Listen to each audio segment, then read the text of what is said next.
இல்லாமல் உண்மையை பேசுவதே வாழ்க்கை. ஒருவர் பேச்சில் பொய்யில்லாமல் இருந்தால் அவரது நேர்மை, அவரது மனசாட்சி தூய்மையாக இருக்கும். சுருக்கமாக சொன்னால் உண்மையே பேசுவது வாழ்க்கை. உண்மையே பேசுவது உண்மையே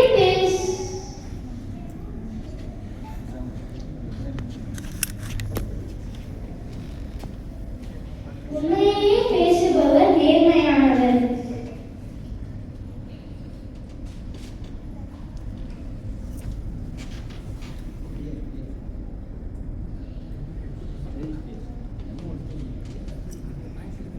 உண்மை பேசுவது மட்டுமல்ல, யாரிடமும் குற்றம் செய்யாத, யாரையும் காயப்படுத்தாத நல்ல மனசாட்சி, அதுதான் நேர்மை. இப்பொழுது உங்களுக்கு புரிந்திருக்கும் நான் எதை பற்றி இங்கே பேச வந்திருக்கிறேன் என்று. நேர்மை. நம்மில் பலருக்கு நேர்மை ஒரு நல்ல குணம் என்பது தெரியும். ஆனால் சில நேரங்களில் நேர்மையாக நடந்து கொள்வது சுலபமில்லை. உண்மையை பேசும் பொழுது ஏதாவது கஷ்டம் வரும் போல தோன்றும். ஆனால் அந்த ஒரு நிமிட தைரியம் நமக்கு வாழ்நாள் நம்பிக்கையை தரும். நான் இப்பொழுது உங்களிடம் என் விடுமுறையில் நடந்த ஒரு சிறு அனுபவத்தை பற்றி சொல்ல விரும்புகிறேன். என் கடைசி விடுமுறையில் எங்கள் சொந்த ஊருக்கு காரில் செல்வதாக முடிவு செய்தோம். அதற்கு நான் 6 மணிக்கு அலாரம் வைத்து தூங்கினேன். ஆனால் 5 மணிக்கு எழுந்துவிட்டேன். மற்ற நாட்களில் அலாரம் அடித்தாலும் எழுந்து அதை நிறுத்திவிட்டு தூங்குவோம்.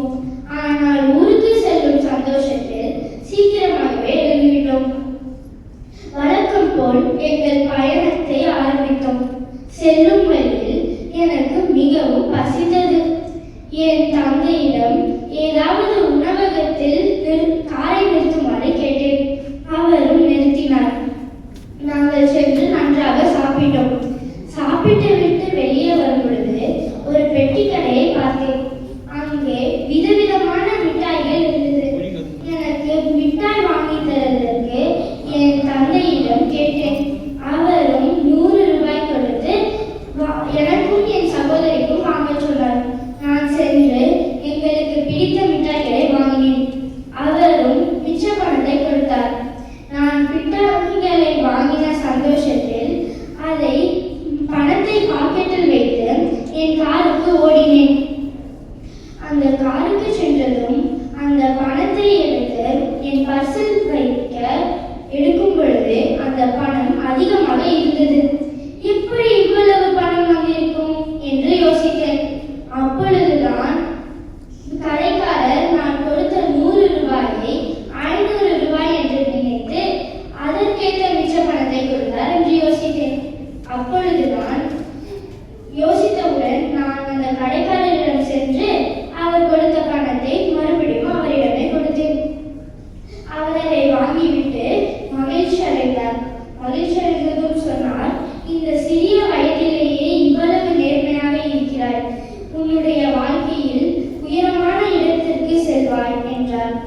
அந்த நேர்மை எனக்கு மிகவும் மகிழ்ச்சியை கொடுத்தது மற்றும் ஒரு நேர்மைக்கான பாடத்தை புரிந்து கொண்டேன். நேர்மை ஒரு பழைய சொல்லல்ல, இன்றும் நாளையும்.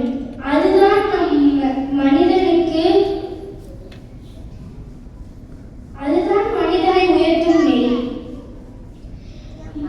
நேர்மையானவர்கள் சில நேரங்களில் தோற்று போகலாம், ஆனால் அவர்களின் வாழ்க்கையில் எப்பொழுதும் வெற்றி பெறுவார்கள்.